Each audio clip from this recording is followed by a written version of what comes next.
gravação aqui para não esquecer. Então, a partir de agora nós estamos gravando. Vamos lá então para o slide. Acho que está aqui. Pessoal, agora eu estou na tela aqui. Eu não consigo visualizar vocês. Se alguém entrar aqui, vocês me chamam. Se alguém aparecer para entrar no portal. Agora acho que vocês estão vendo o slide, certo?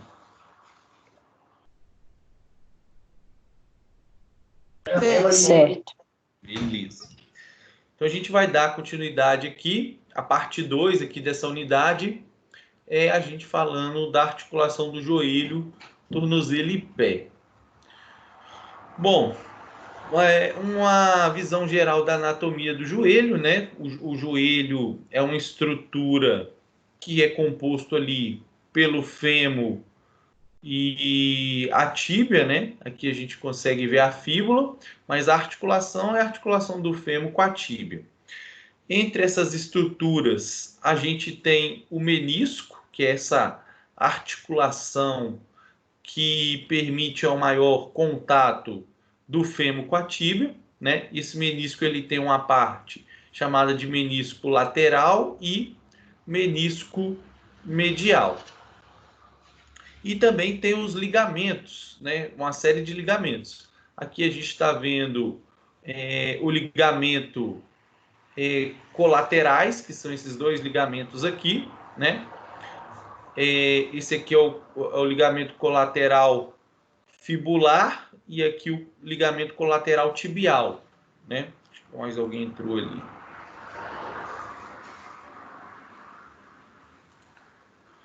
E temos os ligamentos cruzado anterior e cruzado posterior. Então, esses ligamentos eles servem para garantir estabilidade para o joelho e também limita os movimentos do joelho.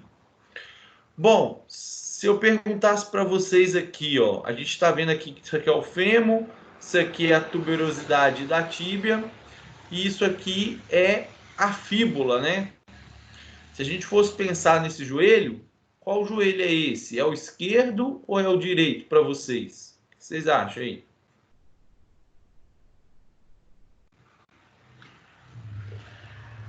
Direito. Direito? Hein? Direito. Direito, né? Por que é o direito? Porque a gente está vendo a fíbula aqui. A fíbula faz parte, ele é mais lateralizado, né? A fíbula faz a parte externa da perna, se a gente pensar assim. Então, não pode ser o esquerdo, né? Porque se fosse o esquerdo, a fíbula estaria do outro lado. Então, a gente está vendo o joelho direito aqui. Bom, aqui é uma visão posterior desse joelho, né? Visualizando o joelho direito agora numa visão posterior. E aqui é para mostrar o posicionamento dos ligamentos cruzado, posterior e anterior, e também o menisco medial, lateral e os ligamentos colaterais aqui.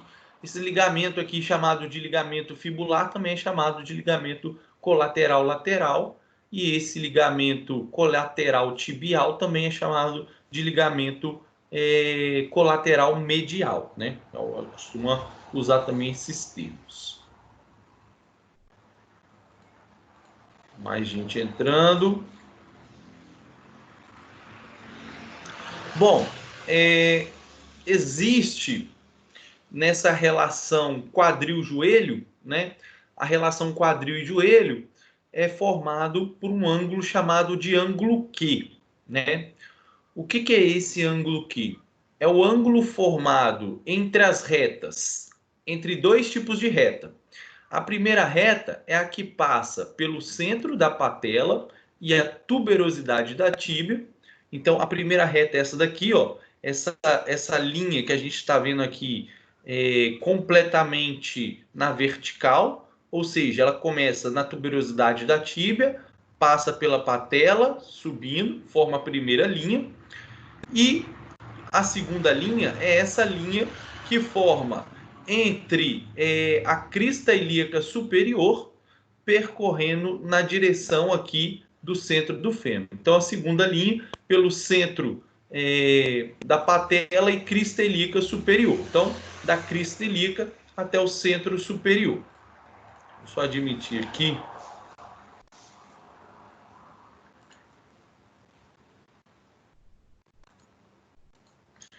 Então, voltando aqui. Existe esse chamado ângulo Q, como eu disse, ó, formado por duas linhas. A linha que segue da tíbia à patela, que forma uma linha totalmente vertical, praticamente, e uma segunda linha que vai do centro da patela à crista ilíaca. A gente vê que ela é uma linha na diagonal. E aí a gente consegue formar um ângulo, esse ângulo é chamado de ângulo Q, né? Esse ângulo Q, ele não é igual para todo mundo, né? E costuma, em mulheres, esse ângulo ser mais aumentado. Ou seja, essa inclinação, essa linha, ela tem uma inclinação maior, né? Ela vem mais para o lado esquerdo do que nos homens, muito também em função do quadril mais largo da mulher. Por quê? Se o quadril for mais largo, a tendência é que o fêmur se desloque mais para o lado esquerdo e aí acentue essa linha aqui que é formada da crista ilíaca até a patela. Então, por exemplo, um quadril mais largo significa que a crista ilíaca estaria mais aqui. E aí, quando você descesse até a patela, você teria um ângulo mais acentuado disso. E isso tem relação com o risco de maior lesão, por exemplo, na região dos ligamentos, né? Existe uma maior relação de lesão de ligamento cruzado com esse ângulo Q e também existe uma maior chance de lateralização da patela com o aumento desse ângulo Q. Bom, aqui mostra nessa figura algumas diferenças em relação a esse ângulo Q e as pressões que acontecem no joelho, principalmente sobre o menisco medial e o menisco lateral, né? Então, aqui a gente está vendo um alinhamento normal, aqui a gente está vendo uma situação chamada de geno varo e uma outra situação chamada de geno valgo. Então, percebam que existem alterações nessa relação fêmur-tíbia, né, que vão gerar pressões diferentes no joelho. Então, a cabeça do fêmur ela é centralizada sobre a articulação tíbio-femoral quando existe o alinhamento normal do quadril e joelho, que é o que a gente está vendo nessa situação aqui. No joelho varo, que é o que a gente está vendo aqui embaixo, existe um maior ângulo de abertura lateral, que é o que a gente está vendo nessa situação aqui. E no joelho valgo, uma maior abertura medial. E esses desvios causam tensões específicas nos tendões, ligamentos e superfícies articulares. Por exemplo, se a gente pensar nesse joelho aqui, acho que alguém entrou aqui. Não. Se a gente pensar nesse joelho aqui, há uma tendência para o ligamento colateral lateral, que está aqui desse lado, acaba sofrendo um processo maior de frouxidão, né? Por quê? Porque esse ligamento passa a ter um maior estiramento aqui do que esse comparado à situação normal. Além disso, você teria uma maior pressão sobre o menisco medial nessa estrutura, porque a área de contato entre essas duas peças ósseas, você tem uma menor área de contato, se comparado a essa situação, ó, aqui você tem uma grande área de contato e a pressão que é imposto sobre o menisco, ele é dependente, né, da área de contato. Então aqui a área de contato é maior, aqui a área de contato é menor. Então a tendência de ter uma maior pressão no menisco nessa situação, no menisco medial. E nessa situação sobre o menisco lateral, e aqui com a diferença de um maior estiramento desse ligamento colateral medial. Ô, Leonardo, esse Genovalgo aí, o último, o meu filho teve. Ainda tem um pequeno desvio, ainda ele fez o tratamento durante 2 anos. Usou o aparelho, um aparelho que é feito no próprio, cuidado na própria perna, né? E quando ele andava, quando ele começou a andar, ele batia os joelhos um no outro e chegava às vezes até cair por causa desse desvio para dentro. Muito possivelmente, porque existe algumas alterações, isso aqui seria o normal, né? Existe algumas alterações que, embora possa acontecer isso aqui, não tem tanto prejuízo na função, né? A pessoa, igual, a gente consegue, a partir de uma avaliação postural, inclusive, identificar isso aqui. Mas existem algumas alterações, igual você falou, né? Que você precisa de algum tipo de correção, porque chega a ser prejudicial, né? De dificultar até mesmo a pessoa de andar, ou a pessoa sentir muita dor no joelho. Então, cada situação é uma situação. Muito possivelmente, para identificar a necessidade de ter um procedimento, uma intervenção médica, possa estar relacionado ao ângulo que seja considerado normal, né, ou aceitável disso daqui. Se for ângulos muito altos, né, aí possivelmente você tem que entrar com algum tipo de intervenção maior para tentar. E muito possivelmente só consegue isso na infância, né, porque depois de adulto, e a tanto chance o dele deu um pouco de trabalho, porque quando eu descobri que eu levei para o ortopedista, já tinha 1 ano e pouco que era para ter começado o tratamento. Aí ele ficou com desvio ainda pelo tempo que eu demorei para levar, não tem? O médico falou que aos 7 anos, se não voltasse, se não acertasse, teria que fazer uma cirurgia. Só que só a partir de 7 anos poderia fazer essa cirurgia também. Mas aí voltou, e hoje ele faz um acompanhamento assim, anual, né? Mas é só por questão assim, de acompanhamento mesmo. Tá assim, bem pouco o desvio, não tem? Ele está com quantos anos? Agora ele vai fazer 8.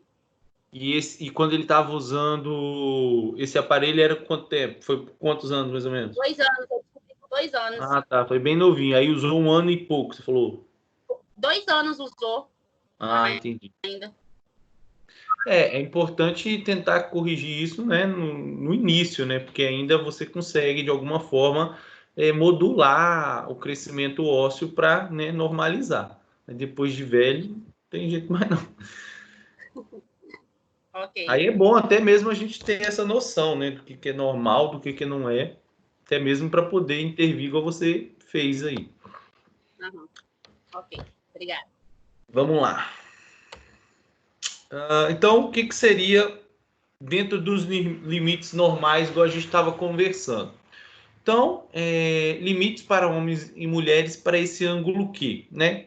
Entre homens, esse ângulo fica de 11 a 17 graus, que é o que a gente está vendo aqui, ó, está mostrando um ângulo de mais ou menos 12, e entre mulheres de 14 a 20 graus.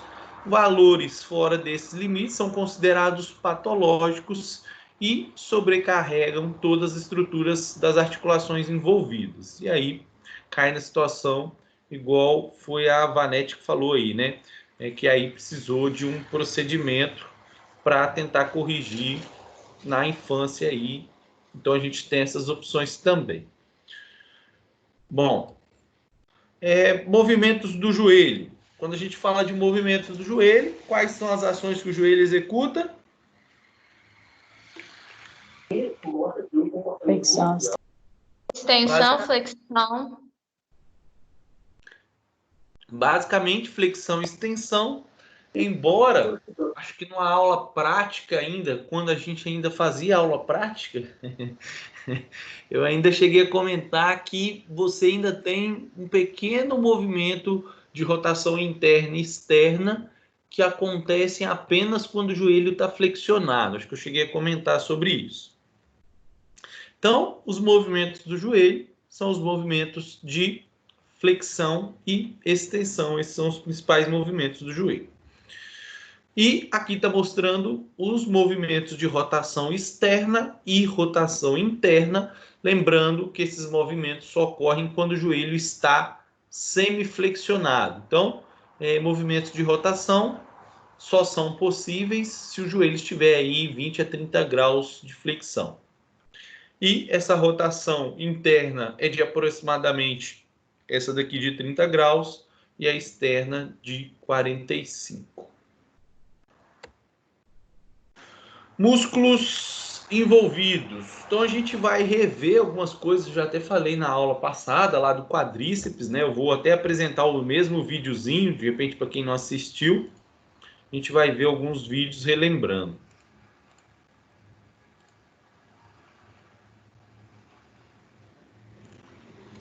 Então, músculos da parte anterior, que envolvem o joelho. Reto da coxa, vasto medial, vasto lateral e vasto intermédio. São 4 cabeças, né? 4 origens, com a inserção num lugar só. Esses músculos é o que a gente chama de quadríceps, né? Inclusive, a gente falou do reto da coxa ou reto femoral na aula passada. Agora a gente vai falar de novo das outras partes do quadríceps, que eu não dei tanto foco, aí agora a gente vai ver novamente.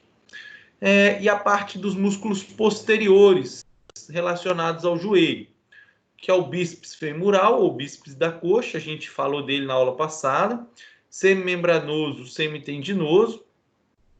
E aqui já está envolvendo músculos no quadril, sartório, grácil, poplíteo, que é um músculo que tem ação no joelho, e o gastrocnêmio, tá? O gastrocnêmio também é um músculo que tem ação no joelho, embora a gente conheça o gastrocnêmio como um músculo que age na flexão plantar.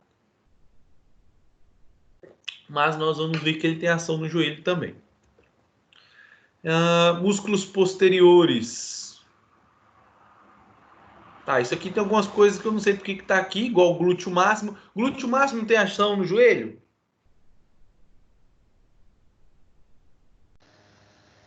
Não. Não, né? Então não sei porque que ele está aqui, não. Eu acho que eu colei o quadro da aula passada. Mas só para ver se vocês estão espertos. Então esse aqui não faz parte do músculo do joelho, mas esse aqui faz, todos esses aqui. Nem esse também não faz, que a gente viu que esses aqui são do quadril. E desses adutores também nenhum desses aqui. Deixa eu pular isso daqui. Então vamos lá. Primeiro, a ideia do músculo quadríceps.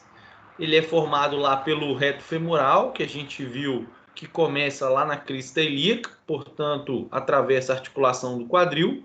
O reto femoral tem ação no quadril, mas as outras partes, que é o vasto medial, o vasto lateral e o vasto intermédio, que está abaixo do reto femoral, todos eles, vasto intermédio, vasto lateral e vasto medial, têm sua origem no fêmur.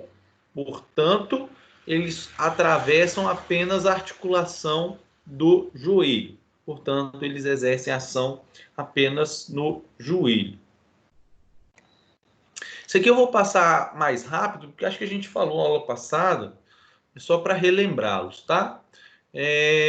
O reto femoral, origem aqui na crista ilíaca, na espinha ilíaca superior e inferior, né? E a inserção lá na patela e na tuberosidade da tíbia. Reto femoral, além da extensão do joelho, ele também faz a flexão de quadril. O vasto lateral, aí, ó, só prestem atenção nesse detalhe, tá? Reto femoral começa e passa, atravessa a articulação do quadril. Agora, as outras partes do quadríceps não têm ação no quadril. Por quê? Porque todos eles, por exemplo, o vasto lateral, a sua origem, o seu início, né, é no fêmur. Então, ele não tem ação no quadril. Então, a gente tem aqui o vasto lateral, com sua origem aqui na parte próximo do trocânter do fêmur aqui, né? Na parte mais lateralizada e se insere ali na patela, né? Igual a gente está vendo aqui. Então, vasto lateral. Uma coisa importante, que acho que eu mostrei um outro vídeo lá, o vasto lateral, quando ele exerce ação, a tendência é ele tracionar a patela para cima e para o lado, né? Para o lado externo. Por quê? Porque as fibras vão nesse sentido, ó. Elas formam um ângulo na diagonal para cima, para o lado esquerdo. Então, a tendência é o músculo vasto lateral lateralizar a patela quando ele age. O vasto intermédio, lembrando que esse músculo vasto intermédio, ele fica abaixo do reto femoral. O reto femoral começa aqui, passa por cima dele para se inserir na patela. O vasto intermédio está aqui na superfície anterior do fêmur, né, proximal, e também tem sua inserção lá na patela e na tuberosidade da tíbia. Percebam que, de certa forma, ele também, vamos pegar essa imagem aqui, mas a tendência é ele também tracionar a patela para cima e, de certa forma, tracionar um pouquinho ela para o lado, né? A gente pode ver que ele forma, não sei se vocês conseguem visualizar, mas é uma seta que seria um diagonal para a esquerda, para cima, né? Então a tendência é ele ainda também tracionar a patela um pouquinho para o lado esquerdo. E o vasto intermédio, que é o único músculo aqui do quadríceps que as fibras já têm uma orientação contrária dos outros dois músculos, né? Se a gente olhar, ele forma a linha de força do vasto medial, ele tende a ser uma diagonal para cima, só que para o lado medial, né? Para o lado interno aqui. Então, seria uma seta, a linha de força seria nesse sentido, né? Para cima e para o lado, aqui no caso da nossa figura, vindo aqui para o lado medial da imagem. Ou seja, ele tende a tracionar a patela para o centro. Então, assim, quem tem problemas... O que acontece? Vocês já ouviram falar em condromalácia, não já? Ou desgaste da articulação da patela. Não só ouvi como já tive. Tive não, né? Isso eles dizem que não tem cura, só ameniza. Não tem, porque o desgaste na articulação, se houve esse desgaste, não tem como recuperar, de certa forma, né? Mas há uma tendência em pessoas... Porque o que acontece? Quanto maior for esse ângulo Q, maior a tendência do vasto lateral, do vasto intermédio e do próprio reto femoral tracionar a patela para o lado externo. E aí a patela ela começa a se chocar com essas estruturas ósseas aqui. Ou seja, em vez da patela correr nesse centro, que é o trilho dela, ela começa a lateralizar, né? E isso pode gerar um maior desgaste. Então, quem tem aquele ângulo Q aumentado tem uma tendência maior para a patela ser lateralizada e, portanto, até mesmo surgimento de condromalácia. Uma tendência, tá? Não quer dizer que a pessoa vai ter. E um músculo importante para impedir essa lateralização da patela é o vasto medial, tá? E o interessante é que esse vasto medial, ele parece ser mais ativado ou mais recrutado, principalmente no final da extensão. Então, quando você faz um exercício, que você está lá fazendo a extensora, por exemplo, aquele finalzinho lá da cadeira extensora, que é a fase final da extensão, é quando você parece ter uma maior ativação do vasto medial, tracionando a patela. Então, parece que o vasto medial forte, ele é importante até mesmo para auxiliar nesse movimento da patela aqui sobre o joelho. Então, se a gente olhar a origem... E depois a gente, igual no meu caso, pelo fato de estar poupando, o encurtamento, igual no agachamento, o ângulo diminuiu. Como eu faço para recuperar o ângulo? Não entendi. Você quer aumentar o ângulo do Do agachamento? Tem mais? porque depois da condomalácia, não, assim, é uma certa insegurança, porque fica rígido o agachamento e por vezes queima, né? Então, assim, eu fiquei mais rígido o agachamento, mas o ângulo ficou menor. Sim, então, porque o que acontece? No caso da pessoa que já tem uma condromalácia que já está bem evoluída, o que você vai tentar fazer é fortalecer todo o quadríceps para ele dar uma certa proteção para a patela, para a articulação do joelho. Agora, o fato de você aumentar a amplitude articular vai depender muito, porque o que acontece?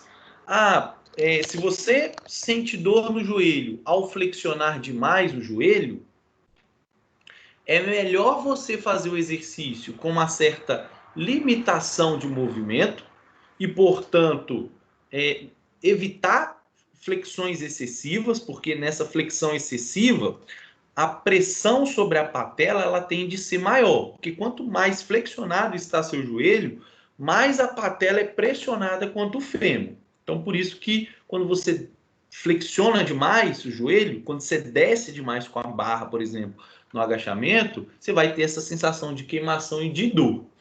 E assim, o que tem que ser feito? Você tem que tentar fortalecer o quadríceps. Mas fortalecer o quadríceps não significa que você tem que fazer um agachamento completo, por exemplo. Né? Esse agachamento pode ser um meio agachamento, que deve ser o que você está fazendo. Então, assim, a ideia de eu precisar descer mais, o que vai limitar se você pode ou não descer mais é exatamente essa sensação de dor. Se você sente dor num determinado ângulo, o ideal é que não faça, né? Que faça no ângulo que você consegue fazer sem um nível de dor grande. Até para preservar a articulação. Ok. Né? Seria essa a ideia. Agora, o que pode acontecer é que à medida que seu joelho vai ficando mais forte, talvez você consiga, a longo prazo, uma amplitude um pouquinho maior sem dor. Mas é preciso controlar muito mais pela percepção da dor. Eu desço 90 graus, né? Minha coxa fica paralela ao solo e eu sinto dor, é melhor não fazer. Né? Sinto dor, queima, sinal de que naquele ângulo não tá legal para você. Então seria mais ou menos essa ideia, né? Ok, obrigada. Ô, professor, Eu também estava vendo que a sobrecarga gradativamente fortalece ainda mais a cartilagem. Como é que é? Desculpa. Que a sobrecarga gradativamente fortalece a cartilagem. Então seria bom também ter uma sobrecarga assim, gradativamente. Né? Não, sobrecarga é bom. O problema é que sobrecarga demais também lesiona a cartilagem. E aí, como é que você controla isso? Entendeu? Porque, realmente, tanto o músculo como a estrutura passiva, que é a estrutura cartilaginosa, você vai ter uma maior proteção à medida que você induz uma sobrecarga. Só que existe um conceito de que se a sobrecarga em excesso, ela causa lesão. O grande problema em relação a quem tem condromalácia é você determinar até onde você pode ir, né? Qual é a sobrecarga que a pessoa vai tolerar? E aí esse é um ponto sensível, porque a partir do momento que quando você está fazendo exercício, essa dor é muito incômoda, é sinal que isso está mais te prejudicando do que tendo um efeito protetor. Então, tem alguns trabalhos, algumas sugestões, que inclusive sugere você usar uma escalinha de dor, né? Onde o exercício é relativamente seguro, quando essa escala de dor, numa escala de 0 a 10, é 2, 3 pontos só. né? Que seria uma dor leve, né? Acima disso, você já está expondo essa pessoa a um risco de causar uma lesão em função daquela atividade que você está propondo. Então, eu preciso tomar muito cuidado com essa dose aí também.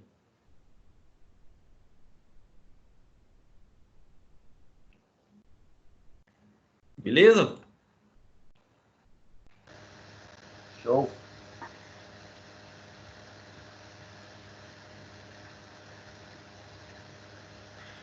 Agora eu vou colocar no videozinho. Esse videozinho é o vídeo que a gente viu lá, que mostra a origem e inserção dos músculos. Acho que eu tenho que compartilhar aqui. Cadê?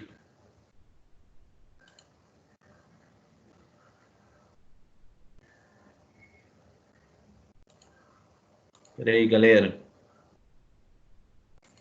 Deixa eu limpar a tela. Estão visualizando o vídeo aí? Não. Não? Eu não. Não. Espera aí, então. Oh, meu Deus.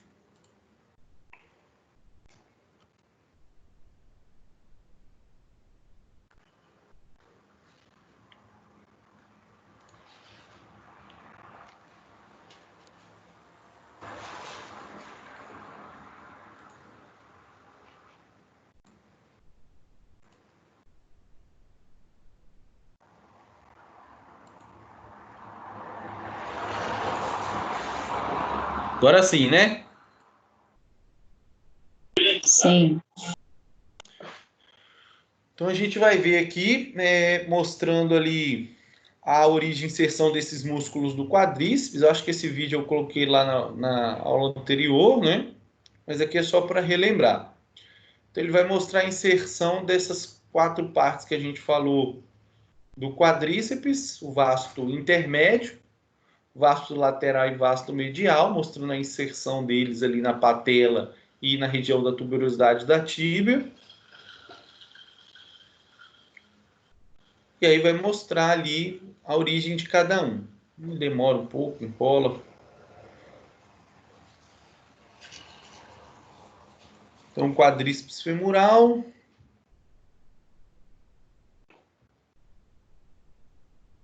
Então, ele está colocando aqui o vasto lateral e o vasto medial. O vasto intermédio, né?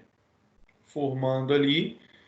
E agora, por último, o reto femoral. Vou mostrar agora.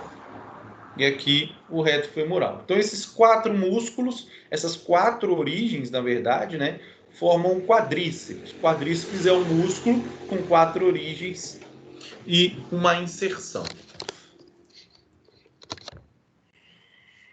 Aí ele mostrando ali o ligamento patelar, o ângulo ali, mostrando a patela, o eixo de rotação e a distância do eixo de rotação para a patela, o tendão do vasto dos músculos do quadríceps, e aí acho que ele vai construir os vetores ali de força das ações sobre a patela.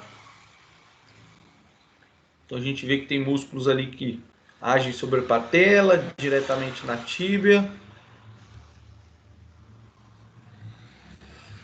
Acho que eu vou pular isso aqui. Eu já mostrei esse vídeo, mas só para relembrar, cadê onde ele mostra as ações? Ali ele mostrando o menisco, medial lateral.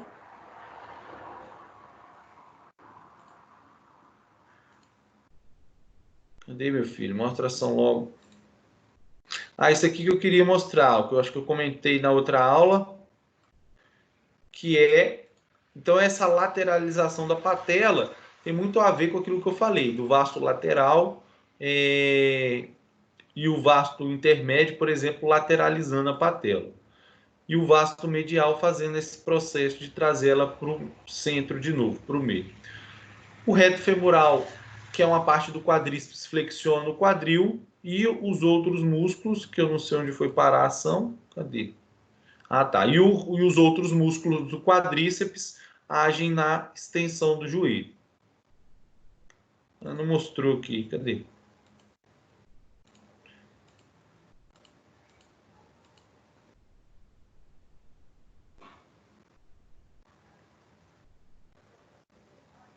Eu não sei porque, não, acho que não é nesse não, acho que peguei o vídeo errado. Mas assim, isso está claro para vocês, né? Que o quadríceps, a principal ação dele é a extensão do joelho, certo? Sim. Então essa é a principal função do quadríceps. Dando continuidade aqui.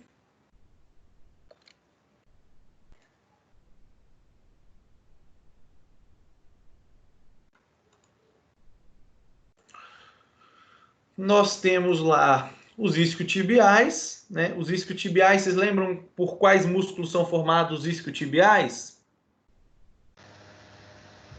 Bíceps femoral, semitendinoso, bíceps femoral, semitendinoso, semimembranoso.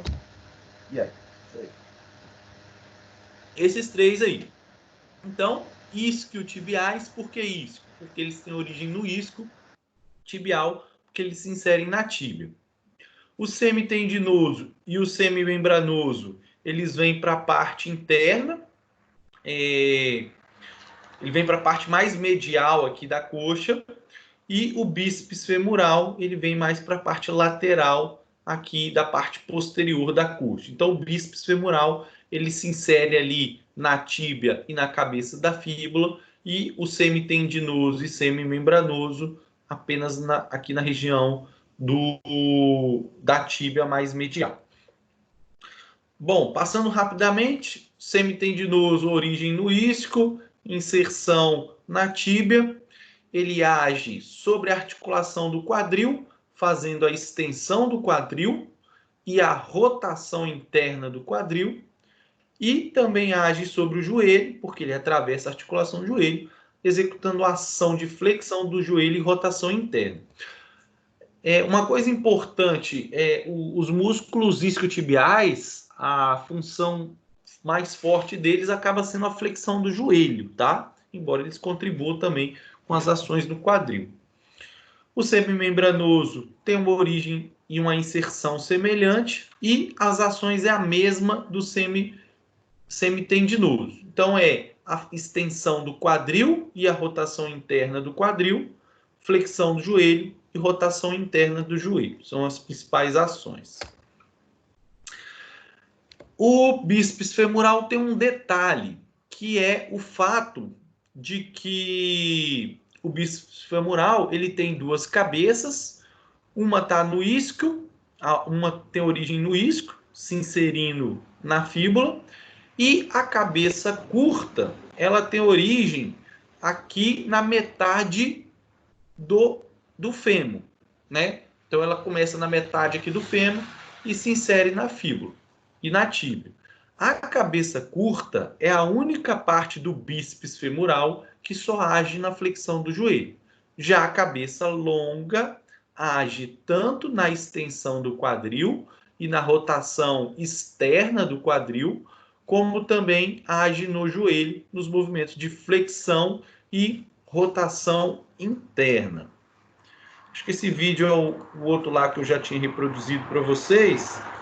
Para quem não viu, vou reproduzir aqui de novo, que é mostrando ali a origem e inserção desse músculo. Estou mostrando ali a origem e inserção dos isquiotibiais. Então aqui está a inserção, desculpa, a origem, né? E a inserção, aqui ele vai mostrar o bíceps femoral na cabeça da fíbula e o semitendinoso e semimembranoso na região medial da tíbia.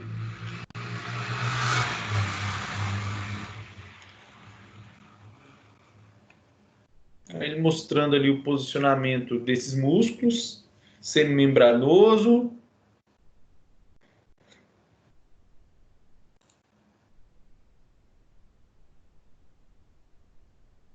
semitendinoso. Esse vídeo é um videozinho francês da Universidade de Lyon. e o bíceps femoral vem do lado externo aqui.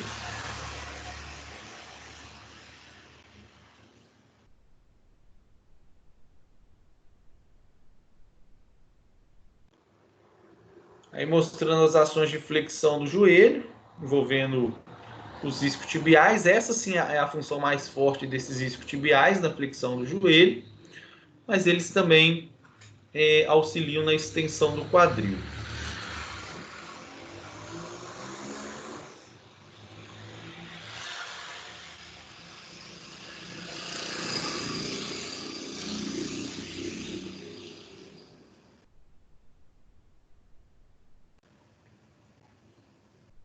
E aí o movimento da extensão do quadril envolvendo os isquiotibiais. Uma coisa importante aqui nesse movimento de extensão do quadril, que essa extensão do quadril a partir dos isquiotibiais, elas ocorrem principalmente quando o joelho está estendido. Por que quando ele está estendido? Porque quando o joelho flexiona, então quando você tem uma flexão do joelho, o que acontece com esses isquiotibiais? Eles vão encurtar, o músculo vai diminuir o seu comprimento. Quando o músculo diminui o seu comprimento flexionando o joelho, ele é menos eficiente na extensão do quadril. Ou seja, não sei se vocês estão me visualizando aí na tela, vocês estão me visualizando aí? Sim. Então, vou fazer aqui com o dedinho, porque eu não consigo fazer com o próprio corpo. Mas quando você tem lá a flexão do joelho, né, não sei se acho que esse lado aqui é mais fácil. Quando você tem a flexão do joelho, né, por exemplo, você está ali, flexionou o joelho, você flexionou o joelho aqui. Depois você ainda consegue fazer a extensão do quadril, jogar o quadril lá para trás, né? Só que quando você flexiona o joelho, esse músculo ele encurta e aí ele entra numa situação que a gente chama de insuficiência ativa. O que seria isso? O músculo fez a primeira ação, que é a flexão do joelho, e ele se tornou incompetente para executar a segunda ação dele, que seria a extensão do quadril, tá? Então, se ele fez a primeira ação, que é a flexão do joelho, esse músculo encurtou, e aí ele perde força na segunda ação dele, que seria a extensão do quadril. Isso é chamada de insuficiência ativa, né? Então, você consegue, obviamente, flexionar o joelho e depois jogar o quadril lá para trás. Só que quando você faz essa ação de extensão do quadril, o principal músculo passa a ser, né, obviamente, o glúteo, porque esses músculos entraram em insuficiência ativa. Agora, quando o joelho está estendido, igual a gente está vendo nessa situação, os isquiotibiais estão alongados e aí eles têm mais competência para estender o quadril. Não sei se vocês conseguiram entender o que eu quis dizer. Sim, consegui. E aqui só um detalhezinho, ó, ele mostrando aqui o semitendinoso, semimembranoso. Ele mostra às vezes muito rápido. Eita. Aqui ele está mostrando o bíceps femoral fazendo a rotação externa e depois vai mostrar o semitendinoso, semimembranoso fazendo o processo inverso, fazendo a rotação interna, que é uma coisa que a gente tinha falado lá. Então, contribuindo ali na rotação interna. Isso aqui a gente já tinha falado na outra aula. Certo?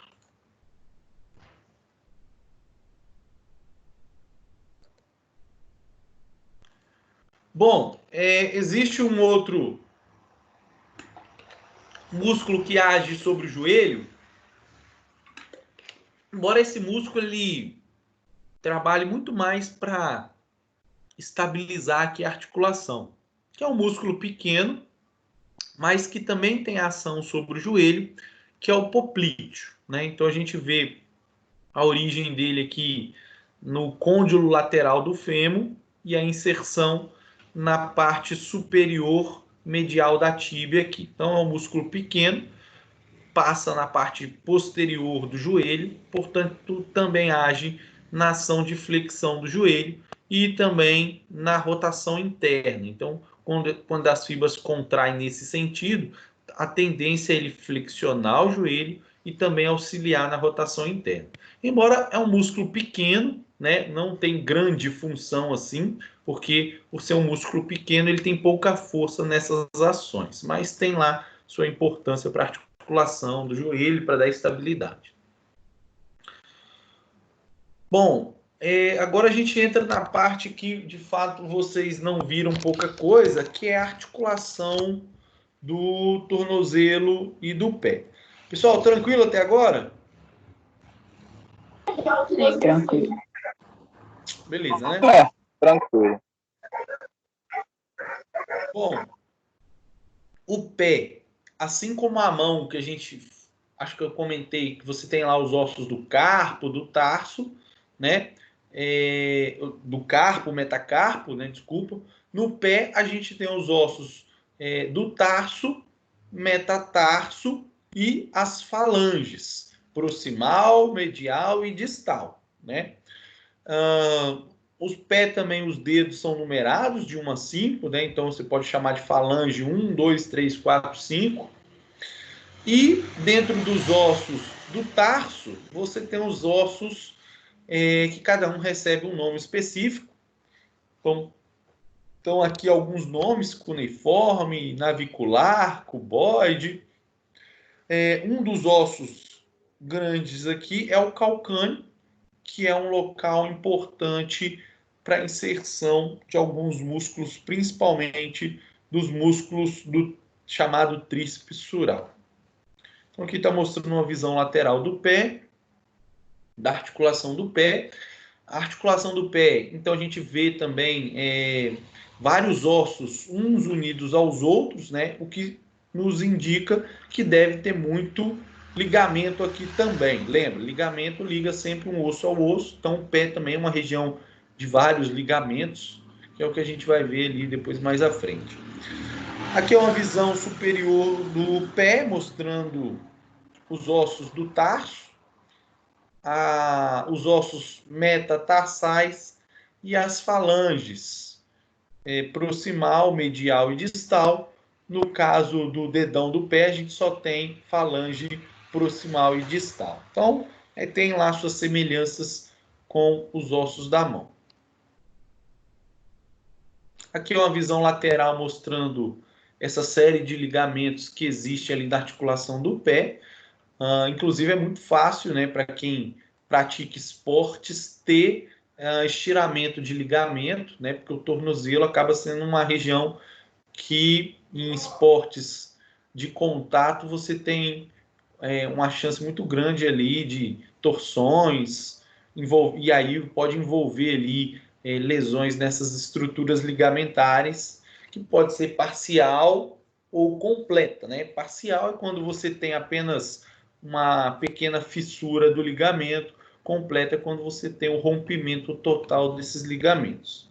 Algumas pessoas têm frouxidão ligamentar, o que faz com que essa chance de entorse seja maior. E os músculos também contribuem para dar estabilidade isso aqui. Então, os ligamentos são parte da estrutura passiva, que dá estabilidade passiva, e os músculos dão estabilidade ativa à articulação. Uma visão medial do pé, mostrando os ligamentos. Bom, isso aqui é só para vocês visualizarem, até porque tem ligamento demais aqui, não dá para decorar, mas dá para a gente perceber que esses ligamentos eles recebem nomes conforme a estrutura óssea que eles estão ligando. Então, por exemplo, se a gente pegar esse aqui, ó, tíbio calcaneal, então tá unindo ali a tíbia à região do calcâneo. Então, cada ligamento tem seu nome específico conforme as duas estruturas ósseas que eles vão estar unindo ali. Uma visão posterior. Embaixo do pé aqui a gente também tem uma série de ligamentos. Movimentos do tornozelo. Lembram aí os movimentos que o tornozelo executa? Dorsiflexão, flexão plantar, inversão. Perfeito. O tornozelo ele tem aquelas características diferentes, né? Que na mão a gente tem flexão e extensão, na verdade, em quase todas as partes do corpo. O tornozelo, a nomenclatura muda um pouquinho. Então, no tornozelo a gente tem a dorsiflexão, que é quando o dorso do pé se aproxima aqui da perna, e a flexão plantar, quando a planta do pé, né, se aproxima aqui da perna no sentido oposto. Então, flexão plantar, pezinho de balé, dorsiflexão com o dorso se aproximando da perna. E temos ainda aí os movimentos de eversão e inversão, tá? Então, mostrando aqui os movimentos de eversão e inversão. Bom, aqui está mostrando... Então, a gente está falando do tornozelo, mas também temos movimentos nos dedos. Então, flexão dos dedos e extensão dos dedos. E aqui, movimentos que acontecem relacionado à inversão e eversão, mas também a movimentos que acontecem relacionado, que muitas vezes a gente associa ao tipo de pisada, às vezes chamado de pisada pronada e pisada supinada, né? Então, esses movimentos de pronação, supinação, aqui na verdade são movimentos porque é um movimento que o pé consegue fazer relacionado à inversão e eversão, que você aproxima o arco da planta do pé do solo ou afasta nessas situações, mas que é muito utilizado também para avaliar tipo de pisada. E a gente consegue ver que há uma modificação. Aqui a gente está vendo o tendão calcâneo, né? Então, na pronação, isso aqui, você tem um ângulo, como é que eu posso dizer aqui? Forma uma linha vertical na diagonal para a esquerda, aqui nesse caso, ou uma linha vertical medializada, né? Diagonal medial, com o arco da planta do pé tocando o solo, e na supinação você tem essa parte mais lateral do pé em maior contato com o solo, e o arco do pé aqui embaixo com menos contato ali com o solo na pisada supinada. Isso às vezes é possível identificar no calçado, né? Pessoas que pisam constantemente assim costumam ter um desgaste maior do tênis desse lado, e quem pisa nesse sentido acaba tendo um desgaste maior na parte interna do tênis. Algumas pessoas, inclusive, né, precisam às vezes de palmilha, porque esse tipo de pisada acaba afetando também, isso vai ter também relação com aquele ângulo Q que eu falei, né? Então, o posicionamento do joelho também afeta o tipo de pisada. Mas acho que eu vou deixar para falar isso numa outra aula, na unidade 4, eu falo um pouquinho de marcha e postura, e aí dá para a gente falar um pouquinho mais sobre isso. Bom, músculos envolvidos nas articulações do joelho e tornozelo, né? Que alguns músculos que eu falei ali do joelho, eu falei do quadríceps e dos isquiotibiais, mas existem alguns músculos que estão na perna, que têm ação no tornozelo e também no joelho. Bom, se vocês lembrarem da aula da mão, do punho, na verdade, né, a gente tinha dito que o punho você tinha músculos extrínsecos que agiam no punho, ou seja, que vinham de fora do punho, que tinha ação lá no punho, e também temos músculos intrínsecos relacionados à flexão dos dedos. E no tornozelo e pé a mesma coisa. A gente tem músculos extrínsecos que agem sobre o pé. Aqui estão a lista deles, né? Então você tem ali gastrocnêmio, flexor dos dedos, do hálux, os fibulares, ou chamado também de peroneal, que é o fibular curto, longo e terceiro, plantar, sóleo, tibial anterior, e os músculos extensores do dedo, do hálux e da tíbia, né, tibial posterior, e dos dedos também. Então são vários músculos na região que envolve a articulação do tornozelo e pé. Então a gente tem músculos que atravessam a articulação do tornozelo e que agem também sobre os dedos, igual os flexores e extensores, mas também temos no pé músculos intrínsecos. Nosso foco principal é sobre esses músculos extrínsecos, tá? Então, o que a gente vai começar a visualizar agora. Bom, uma visão superficial dos músculos da perna, a gente tem ali aqui a gente está vendo o gastrocnêmio, com a sua cabeça medial e lateral, e embaixo do gastrocnêmio a gente tem um sólio numa visão posterior. E numa visão anterior, a gente consegue ver aqui, por exemplo, o tibial anterior e o músculo mais lateralizado aqui, o fibular, por exemplo, longo, aqui chamado de peroneal longo.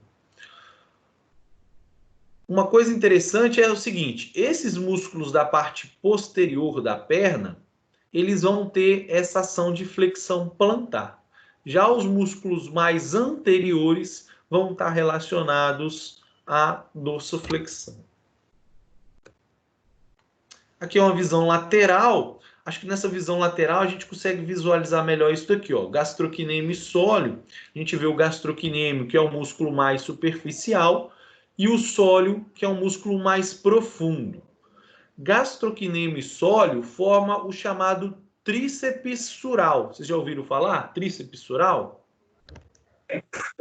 Sim. Igual a gente tem o tríceps braquial, né, lá no braço, mas nós também temos o tríceps sural na região da perna. O tríceps sural seria formado pelo gastrocnêmio e pelo sólio.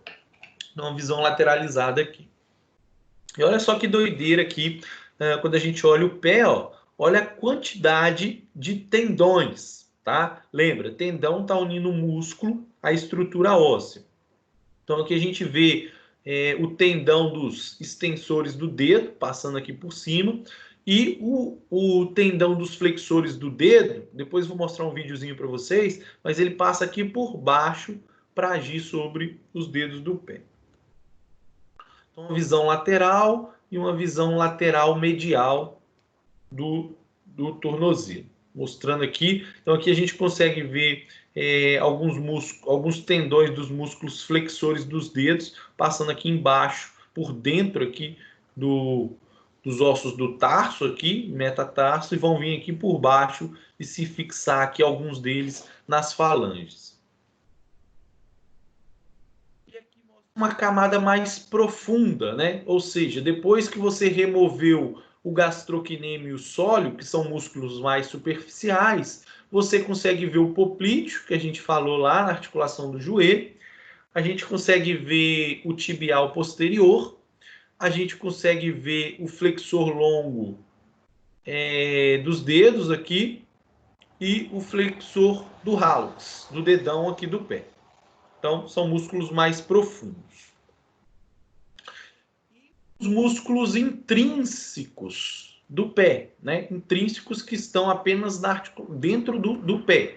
E aí a gente tem vários deles, a gente nem vai tocar tanto nisso, mas só para vocês verem que tem uma série de músculos internos.